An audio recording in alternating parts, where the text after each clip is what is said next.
Avia and Jamie, want to ask you a couple of questions. So you both just finished your college degrees. You just graduated this past year for you, Jamie, and then just a couple of months ago for you, Avia. And for reference, Avia was not originally our part of our resident artist team cohort for this year for 2020, but she was actually selected to be our award exhibit for the year from SDSU. From the award show there, I'm lucky enough to get to curate an artist to come into the gallery every year. And Avia, you're the first undergrad who's gotten that award. Lucky you. And no exhibit, but it morphed into this residency. So I'm glad that you both can pivot into this new thing that we're doing here.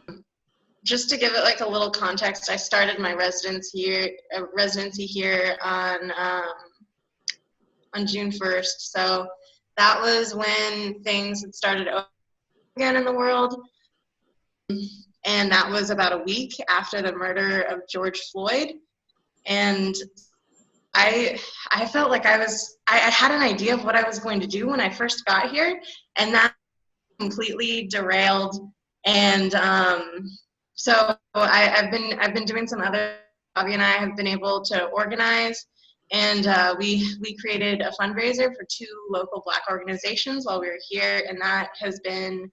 And the 2 organizations are the Hill Street Country Club and SD, Queer Black Housing, and that has been that's been the best thing I've done all year, hands down. I'm really happy doing that. I'm also working on a coding project right now called Nostalgia for the Future, and hopefully it's going to be done within the next week, but the idea is for it to be a collaborative epic, and people are going to be able to visit an HTML site and submit an entry, what their nostalgia for the future is. And then once they hit the submit button, that will take them to a linked HTML page where the entirety of the poem, which will just be combined of all of the submissions, is going to be. I hope that answers it. Yeah, I'm in a weird headspace with what my art practice is right now. I'm not sure where I fit into this, but I'm trying to find that. Yeah, okay, first of all, same with the auction. I wanted to come into this because I came out like a couple weeks after you, Jamie, and I know I wanted to do something for like the community.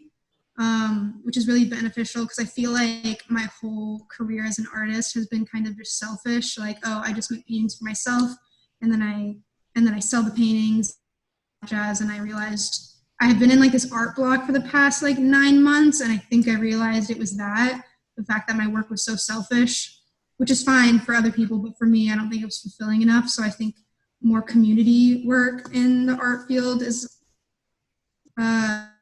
what I want to do for the future now. So along with the auction, I've been kind of using this space as like a office to manage all that community stuff.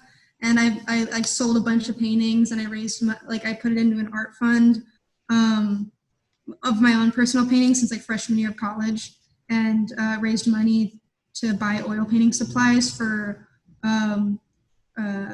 Black, Indigenous, people of color, queer folks in San Diego. So that's been fun. And then in my free time, I paint unicorns. That's what I do. That was a tangent, but. So do you see, has the content of your paintings changed or evolved? Or are you seeing a different direction? Or is it the community activism that has been something that has changed for you in these past few months? I think a little bit of both. I think my are very personal to myself, and I don't think that'll change because I paint as like a form of therapy for myself. So I think, but I've been trying to paint like happier pieces since I'm generally like happier in the first place. But I think I want to do more than just like close myself in a room and paint and then post it on social media. Like I want to like teach people how to paint and provide people materials and all that jazz. So yeah. Have either of you done collaborative work before this project that you created together here called what? San Diego Unity, Art Unity? Yeah, San Diego Artists in Unity silent auction. Avia, you want to go first or should I? I have a quick. I'll just go first real quick. I've only done like collabs with like colleagues, like for fun, like, oh, let's make this painting together, or like I make a painting and you put music on it or something. Nothing like where it benefits anyone else outside of our circle. So. There was when I was in my undergrad, I received what was called an art and community grant.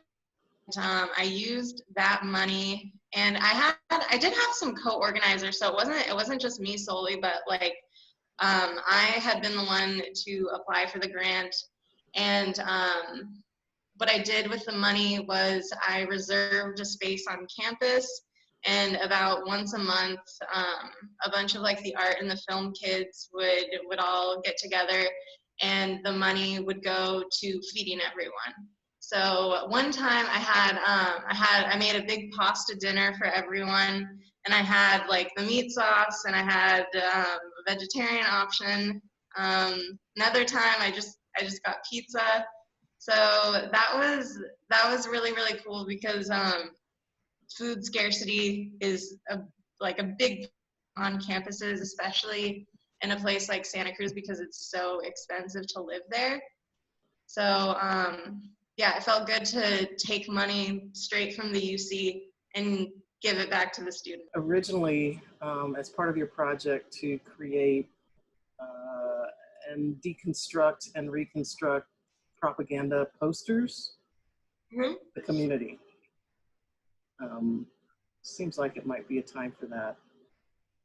I fully agree. Yeah, I think as soon as you here, I'm gonna clear a space for me in my dad's garage so I can get started on those because I think those are really necessary right now, and I think that you know, propaganda is being consumed so widely in so many different places. I mean, it's everywhere. It's everything that we're consuming, and so yeah, there's obviously a lot of material that I can use with that.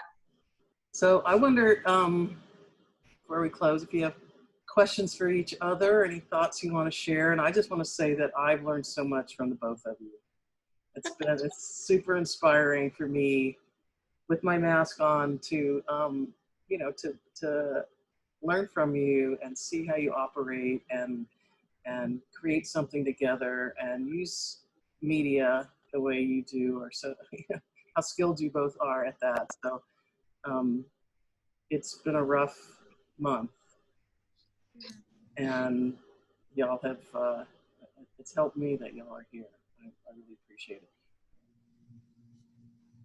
I do too. I'm so happy to have this space right now. I'm so happy that Avia and I were here at the same time. It was really it just really worked out so well, and yeah, I can't thank you enough, the both of you. So wholesome. I mean, I think the whole idea of like everything happens for a reason can only go so far, but this just felt too perfect and organized. Because I came into this really, really anxious because meeting new people makes me very nervous, especially with not socializing for like 3 months because of COVID. But this has been a fucking blast. And it just sucks because as soon as you get comfortable, the month, because I'm out of here in a couple weeks, but I don't know. It's just fucking awesome because before this, I didn't know what I was doing with art, and I was really bummed and sad, and I didn't enjoy making art. And now it's like I wake up every morning and I look so forward to going to this place, like this safe space. And I am working like 4 paintings at once and all this stuff. I just really like being busy and working with both of you. So. Well, I know the 2 of y'all are gonna work together more and do more stuff together, and I hope the 3 of us do. Definitely. I think a really, really great team organizing, and I fully believe that, like, Avia, you're one of the best, most like talented young people that I've met, and I just like so look forward to what you're going to do in the future, dude.